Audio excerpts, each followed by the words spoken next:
So it's June 3rd, and I'm traveling west on Route 57, and there's a couple different rivers I might be thinking about.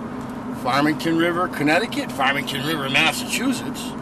But no, we're going to Great Barrington, and we're going to hit the Housatonnic, moving our way north, or maybe south.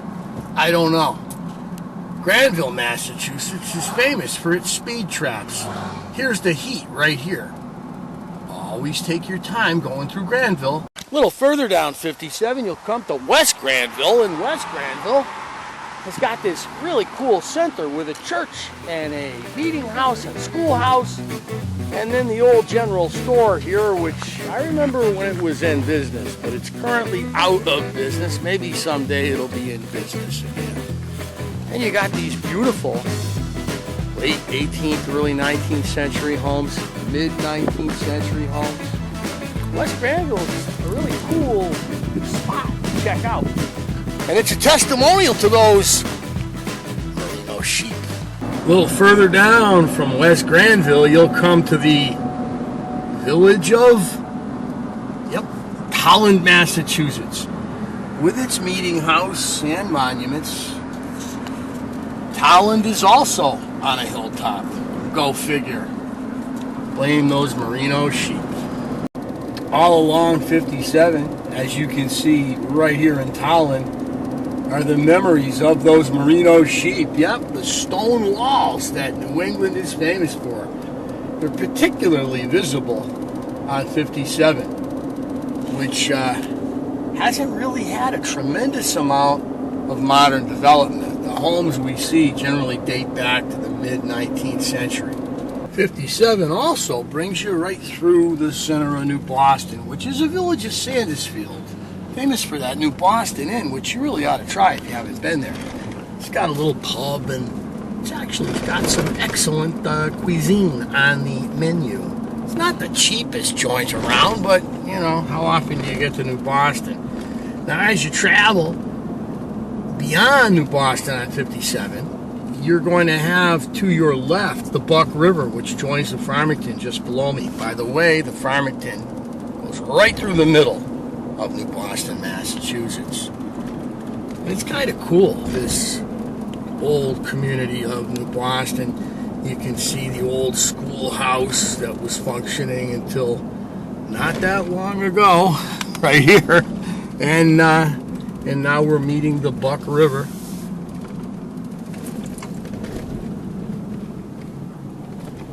Which is a nice little trout stream, by the way.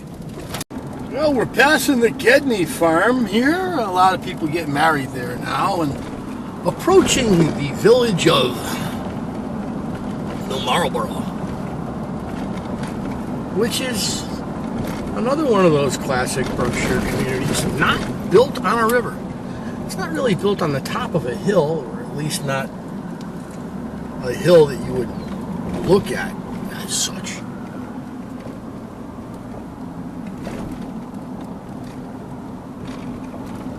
New Marlborough with its little center, very cute, very quaint. And there's a few shishi restaurants that have sprung up because we are getting close to Great Barrington here. And there's a college in Great Barrington, and a college means shishi restaurants. There's the Cantina, which I think was a victim of... No, it wasn't. It's still functioning. Yes, Mexican cuisine here in New Marlborough. And I went in there one time. It wasn't bad. But there's our stone walls, reminiscent of those crazy sheep that I've been talking about. And out here in the distance, as we go around this corner, you might catch a glimpse of Mount Washington, the second tallest mountain in Massachusetts. No, it's beyond those trees. Great Barrington, Massachusetts. Now, Route 57 meets Route 23, coming to an end, right about on the border of Great Barrington. And where we are here, back in, I think it was 1993, a tornado, an F3, F4 tornado, literally tore a 15-mile strip through this region, leaving a cleared mountainside to my left. And the scars are still apparent, but we were here at the time. My buddies and I were out fishing. We were doing a little bass expedition, and we saw the sky turning literally purple and green, and we decided to go south. We missed a good time. The tornado went right across the Great Barrington Fairgrounds, which is about 2 miles down. Well, the Housatonnic River has a new canoe access, kayak access, whatever access you're looking for. And it provides me with another opportunity to access the river for wade fishing.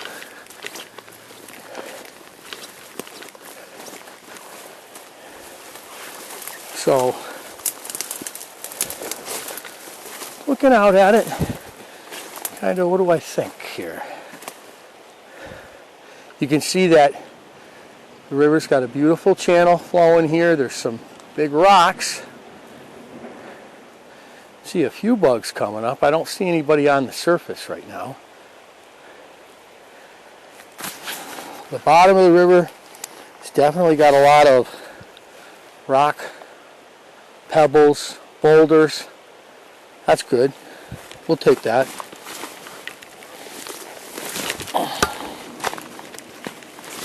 Come popping down right into that beautiful mineral specimen right there. Ooh, there's a nice fish spider on it. Okay, we're dropping the Euronymphing, and we don't know how deep it is here.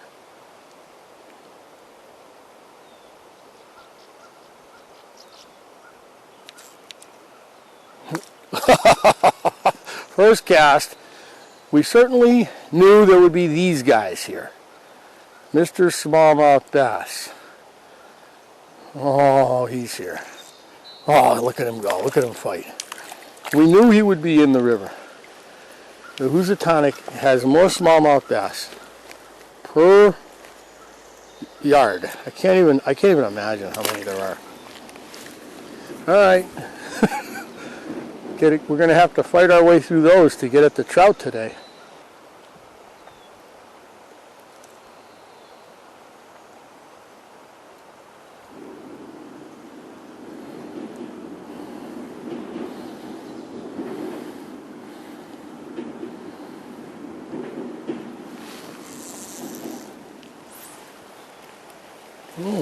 There's a good one.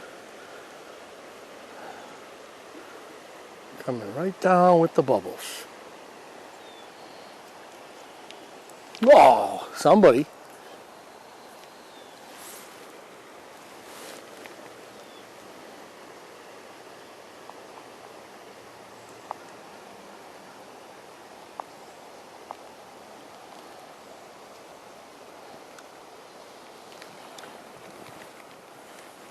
Housatonnic's got some deep holes in it, so when you go wading out into it, be careful.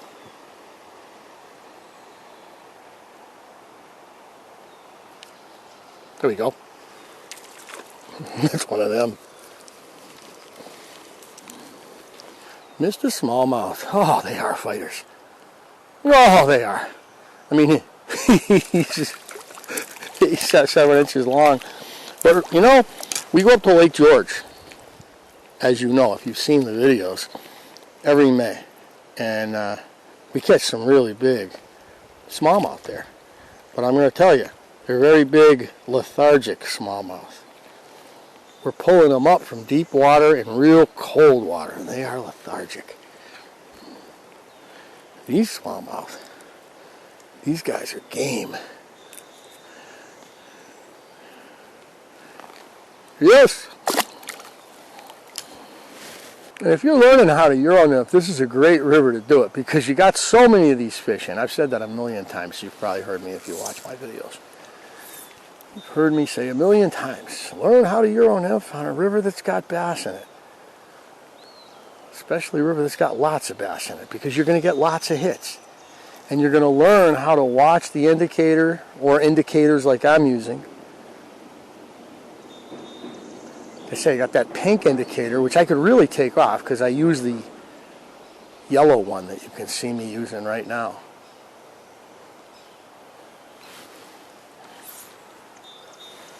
I love the, I'm a dry fly guy. I don't do anything but dry fly. Okay? You keep doing that.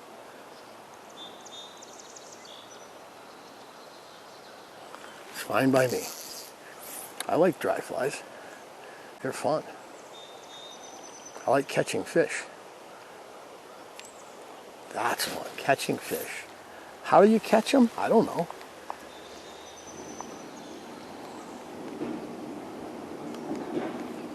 I remember a buddy showing me how to use the live eels in like 1993, and I didn't want to do it. I thought live eels was cheating. Using live bait is cheating. Why would I want to use live eels? This is for stripers, of course. And then I figured out the error of my ways. And now I find myself using live eels quite a lot. As anybody that wants to catch big stripers should. Oh, that was a good fish. Darn it. That's what happens when you got a lot of little guys in a river. Is you start thinking about the little guy, you don't... Dummy. Got me another one.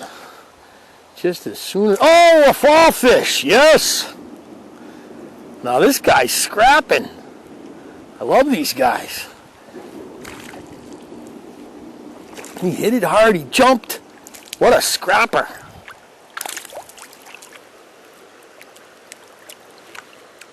No, he's not a fall fish. He's a smallmouth. Holy cow. You hit me fooled, boy.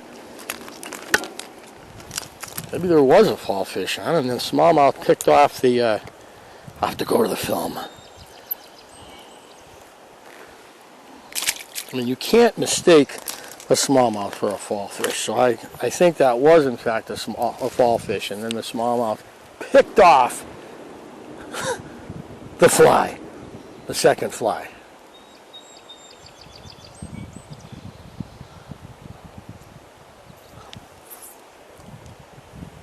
I can't wait to move up this current run.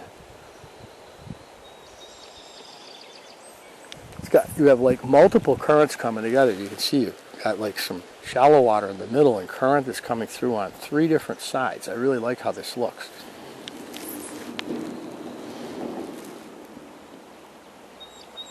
And now we got ourselves a largemouth. The Housatonnic River is full of surprises. Largemouth bass. An invasive species.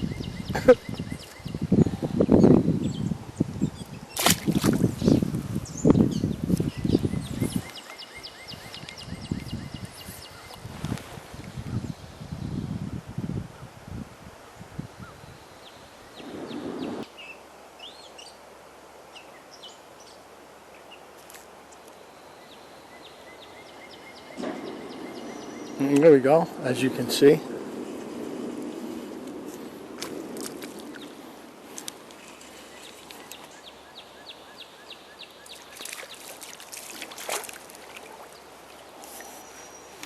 They just won't stop. You got so many small fish in this river. So many smallmouth, so many largemouth, I guess. Fall fish. Red eye, everybody's in here. And you've also got some hogs in here. You got some big brown trout. Oh.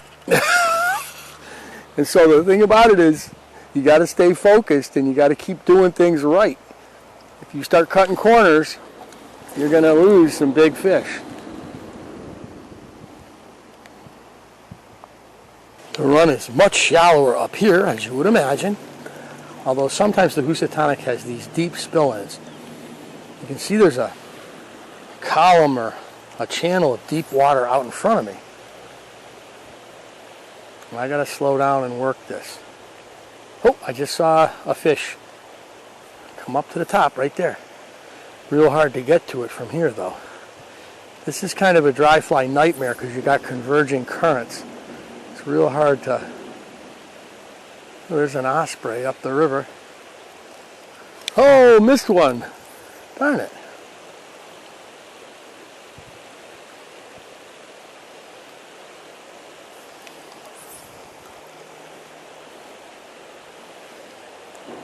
feel like that main current's going to have somebody in it.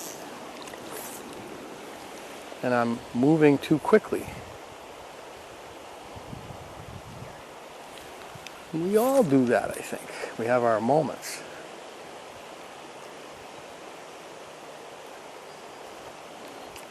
Here we go. He took off. That's a fall fish. Let's see if I can turn him into a smallmouth magically.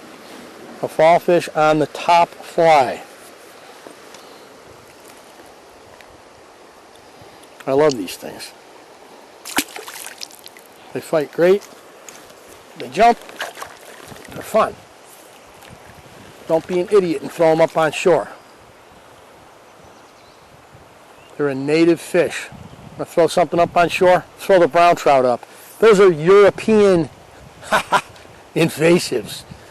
They were stocked in the 19th century for sport. They're not native to North America. I wouldn't throw them up on shore, of course. I value brown trout. I love brown trout. But the point is, know what they are and know that your fall fish is a native species to your rivers. Stop being such a trout snob.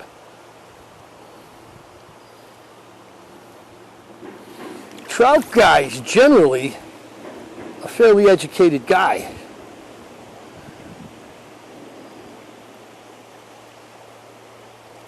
So trout guys should avoid doing redneck moves.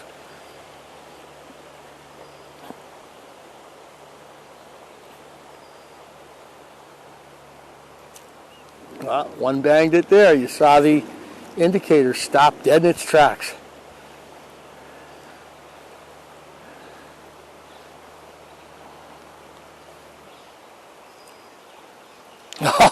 Oh, again, like a dope. I didn't set hard enough. What the heck?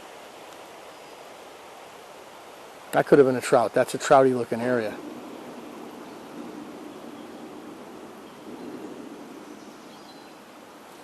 There we got a full 4/4 Euronymp action going on as the nymphs come up right there. Bubble line.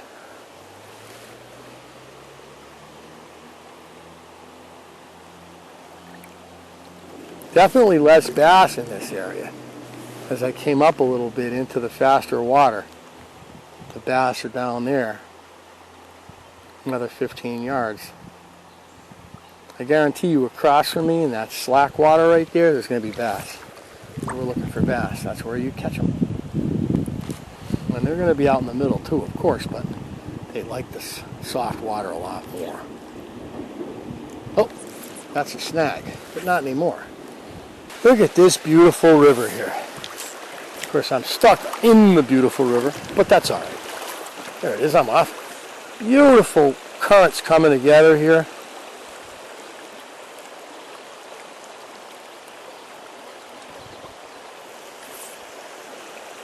Pick your lanes when you're fishing these kind of currents. Oh, that felt so good. I'm picking my lanes and getting stuck in them is what I'm doing. Pick your lanes. You know, you got your current lanes, so pick your lane.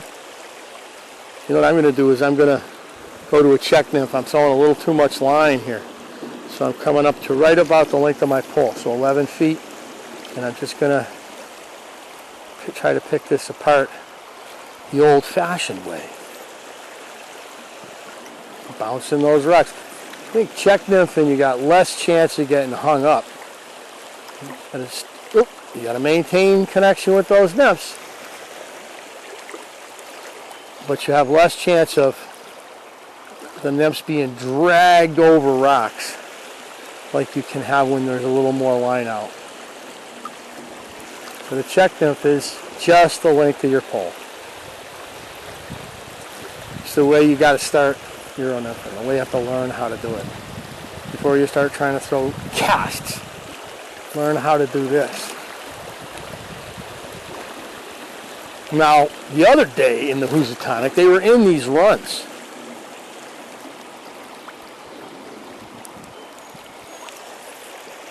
So there's a possibility that we're going to get them in these runs. And is that because Hank says he thinks it might be because the river is getting warmer and they want more oxygen. That's a good possibility. I don't know.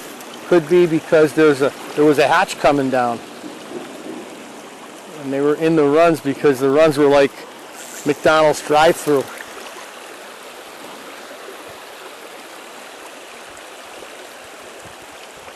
I really expected to bang a couple up here.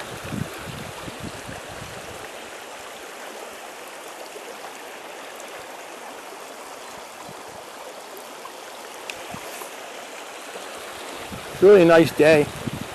Yesterday was 90 something and today's in the high 60s. So it's, you know how it is, it gets a little hotter than you want it to, a little faster than you want it to sometimes. It's calmed down. I'm going to try this little run in right here. Got to be careful here because I got an overhanging somebody. Who is that? What kind of tree is that? It's a poplar of some kind, I think.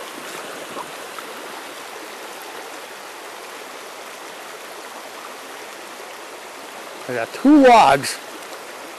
This presents some delicacy.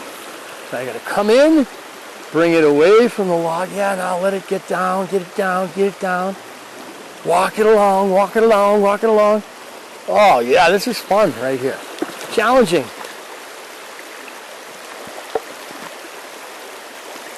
Now I'm going to do the crazy between the trees, between the logs. Oh no, got it. I think there's a piece of fishing line there, to be honest. There was nothing else I can see over there. All right, let me try.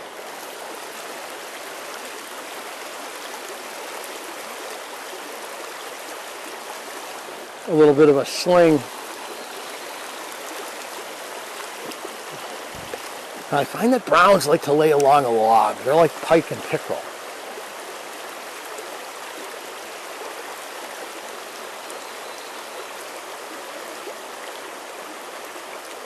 Here we go. That's Mr. Smallmouth. Where don't you find Mr. Smallmouth, right?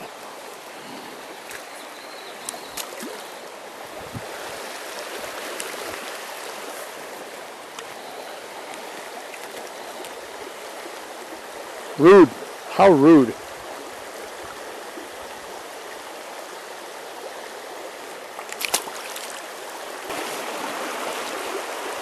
Now looking up here, what we've got are some cement. Wow. So this is the site of an old dam here. As I was walking up the bank, I noticed it looked like there was some improvements that had been made long ago.